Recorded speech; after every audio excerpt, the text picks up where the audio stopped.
सुनो ये चांद सी लड़की, अभी कांटों से मत खेलो। अभी अपनी हथेली पर किसी का नाम मत लिखो। अभी अपनी किताबों में गुलाबी फूल मत रखो। अभी शेरों में मत उलझो। अभी मत डायरी लिखो। अभी मत शायरी लिखो।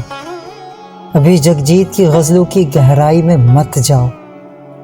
अभी गुलजार की नज़मों के अफसुर्दा से मिसरों में उलझकर अपने होंठ मत काटो। अभी तो उम्र बाकी है, अभी खुद को संभालो तुम। अभी तो उम्र बाकी है, अभी खुद को संभालो तुम। अभी बस मुस्कुराओ तुम।